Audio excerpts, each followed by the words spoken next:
Welcome sa aking kusina. Kung bago ka pa lamang dito, huwag kaligtaang mag-subscribe, likes, comments, and share. Thank you. Ang recipe natin for today is macaroni fruit salad. So, let's start. Sa isang malinis at malaking lutuan, ay maglalagay tayo dito ng tubig. Atin itong takpan at pakukuluin. Kapag kumulo ng ating tubig, ay dito maglalagay tayo ng asin. Maglagay tayo to enhance the flavor of the pasta. Maglagay din tayo ng cooking oil para maiwasan yung pamumuo at paninikit nito. Atin itong paghalo-haluin.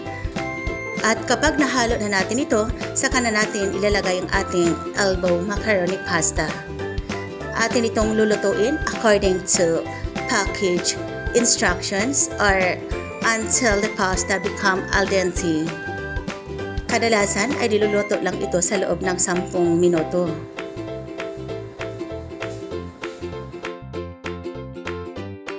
And then, stir it occasionally to prevent it from clumping and sticking into a pot. Then check it if the pasta is already al dente. Remove it immediately from the heat.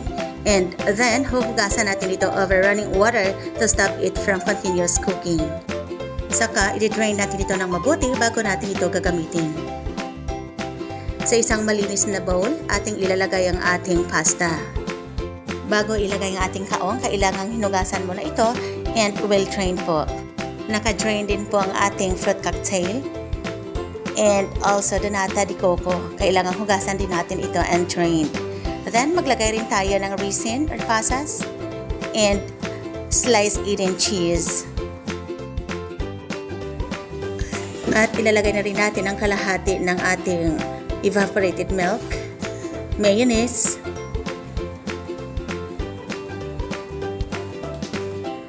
all-purpose cream, and Alaska condensed milk.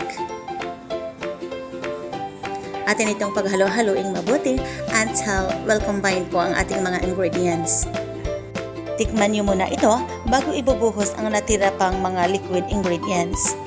Dito, ibubuhos na natin ang natira pang mga liquid ingredients.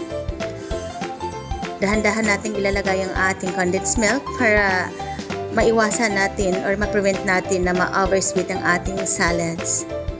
And then, mix it lightly to prevent it from getting mushy.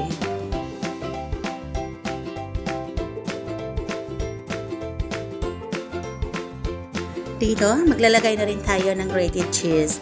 Ito yung natira natin kanina sa ating sliced cheese. Maglalagay tayo dito para easily ma-incorporate po ang ating cheese. At the same time, mas madali po itong mag-melt. Ina ito, atin itong palalamigin sa loob ng 3 hanggang 4 na oras or much better na overnight po natin itong palalamigin. To serve, top it with grated cheese. Thank you so much for watching. This is NJ Channel. Have a great day, everyone. Bye-bye.